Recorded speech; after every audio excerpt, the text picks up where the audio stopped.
उत्तर प्रदेश की सियासत में बीजेपी की हिंदू वोटरों पर मजबूत पकड़ और मुख्यमंत्री योगी आदित्यनाथ के हिंदुत्व के तेवर को देखते हुए समाजवादी पार्टी के मुख्य अखिलेश यादव भी ये बात समझ गए हैं कि उन्हें मुस्लिम समर्थक छवि से बाहर निकलकर सॉफ्ट हिंदुत्व की सियासी पिच पर उतरना ही होगा।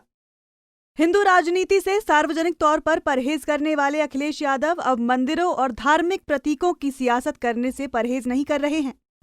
अखिलेश अयोध्या के बाद धार्मिक नगरी चित्रकूट पहुंचे और वहां पर उन्होंने कामदगिरी पर्वत की परिक्रमा भी की।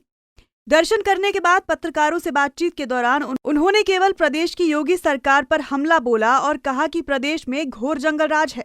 लोकतंत्र में संकट है, नौजवानों को नौकरी नहीं है, किसान आंदोलन कर रहे हैं, उनका कोई हक दिलाने के लिए सरकार आगे नहीं आ रही। हमारे व्यापारी दुखी हैं, लगातार कोविड से लोगों की जान जा रही है और सरकार पिछले 1 साल में, और मैं तो ये कहूँगा कि जब से सरकार बनी है भारतीय जनता पार्टी झूठ के अलावा कुछ नहीं बोल रही है। लोकतंत्र में भारत में इतनी झूठी सरकार कभी नहीं आई जो ये भारतीय जनता पार्टी की झूठी सरकार है। ये विपक्ष कहे, नेता कहें, ये अलग बात है। सोचिए कोर्ट ने क्या कहा, हाई कोर्ट, सुप्रीम कोर्ट लगातार भारतीय जनता पार्टी को, सरकार को कह रहा है कि ये जंगल राज है, ये उत्तर प्रदेश में जंगल राज चल रहा है। ये हाई कोर्ट की और कोर्ट की टिप्पणियां हैं।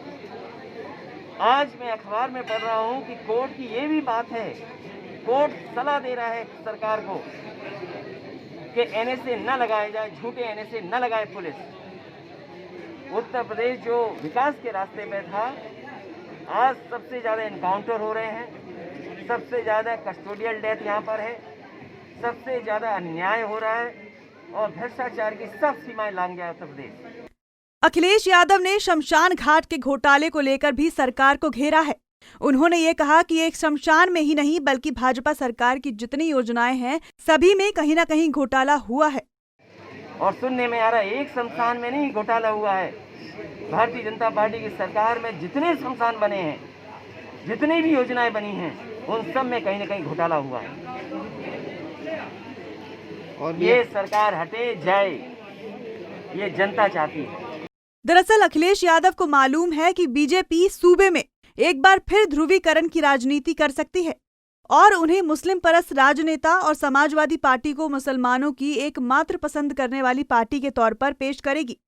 इसीलिए 2022 की तैयारियों को लेकर अखिलेश यादव बेहद सजग हैं और सभी धर्मों, खासकर हिंदू मंदिरों में जाकर माथा टेकना शुरू कर दिया है।